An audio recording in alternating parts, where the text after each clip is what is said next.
Welcome to our channel viewers. मैं Ayesha drama बहुत ही अच्छा ड्रामा बन चुका है व्यूवर्स। नेक्स्ट सीन में आप लोग ये देखने जा रहे हैं कि आयशा जब घर वापस आती है तो उसका चेहरा खिलखिलाया होता है और उसके चेहरे पर बहुत ही मुस्कान होती है। ये मंजर देखकर उसकी छोटी बहन जवेरिया उसके पास आती है और उससे कहती है, असद भाई ने मोहब्बत का इजहार तो नहीं कर दिया? आखिरकार आपके चेहरे पर जो मुस्कान और जो खुशी है वो यही जाहिर कर रही है कि मुझे लगता है कि असद भाई ने आपसे मोहब्बत का इजहार कर दिया है। अच्छा चलो मुझे भी बताओ फिर उन्होंने किस तरह इज़हार किया और क्या कहा? मुझे सुनकर बड़ी खुशी होगी। जल्दी जल्दी बताओ ना आयशा, आप बोल ही नहीं रही। जिस पर आयशा कहती है, जवेरिया तुम पागल तो नहीं होगी? तुम्हारा दिमाग तो नहीं ख़राब हो गया? तुम्हें इसके सिवा कोई और काम आता ही नहीं है? तुम बस हर वक्त असवद और मेरे पीछे पड़ी रहती हो। असवद ने क्या किया, असवद ने ये किया, असवद ने वो किया। तुम कहना क्या चाहती हो? जिस पर जवेरिया कहती है कि आपके चेहरे की मुस्कान मुझे ये बात बता रही है कि आज कोई ना कोई तो ऐसी बात हुई है जिससे आप इतनी ज़्यादा खुश हैं।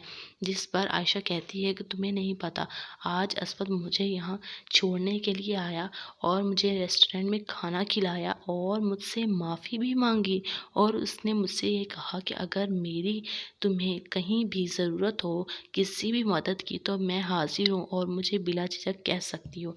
जिस पर जवेरिया कहती कि वाह आपने तो बहुत ही ज़्यादा अच्छा काम कर लिया। इस तरह तो मुझे लगता है कि अब असवद भाई आपसे मोहब्बत भी करने लग जाएंगे और आपसे मोहब्बत करने लग गए तो मतलब आप और असवद भाई की शादी हो जाएगी और दोनों कितने ज़्यादा अच्छे लगेंगे। पहले दिन से ही मुझे असवद के साथ वो नकचढ़ी अनुशे बिल्कुल भी पसंद नहीं थी। पता नहीं असवद भाई ने उसमें क्या देख लिया था। वो तो ऐसी लग रही है जैसे कोई गुस्से का पहाड़। उसे तो सिर्फ और सिर्फ अपनी ही फिक्र है। तो आप भी असद भाई के साथ अच्छी लगती हैं। आपने कभी देखा है जब आप दोनों खड़े होते हैं तो आप लोग कितने खूबसूरत और हसीन लगते हैं। जिस पर आयशा कहती है कि अभी सिर्फ उसने मुझसे माफ़ी मांगी है, कोई मोहब्बत का इजहार नहीं किया और कोई ऐसी बात नहीं की जिससे तुम इतने बड़े बड़े अंदाजे लगाने बैठ गई हो। जाओ जवेरिया, पागल हो गई हो, ऐसा नहीं हो सकता। मैं यास्मीन आंटी से मोहब्बत करती हूँ और उनका ख्याल मैंने अपनी माँ की तरह ही रखा है। मुझे ये लगता है कि वो मेरी माँ है और उनका ख्याल रखना मेरा फ़र्ज़ था।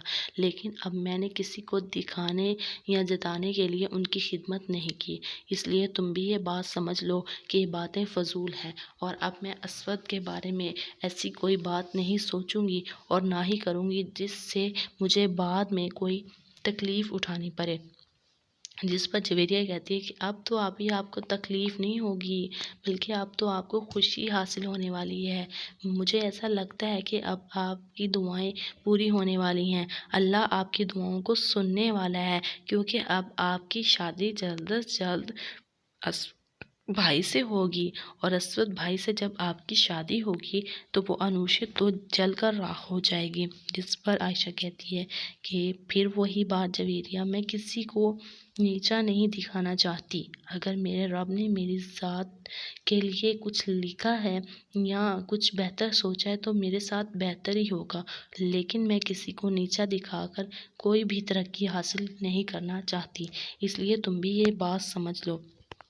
मामा को बता दो कि मैं आ गई हूँ और उनकी दोस्त बिल्कुल ठीक हैं और ठीक हैं, घर पहुंच गई हैं। मैं उन्हें घर छोड़कर आई हूँ और उन्हें परेशान होने की ज़रूरत नहीं है। हम शाम को उनसे मिलने जाएंगे और उनकी खैरियत मालूम करने जाएंगे।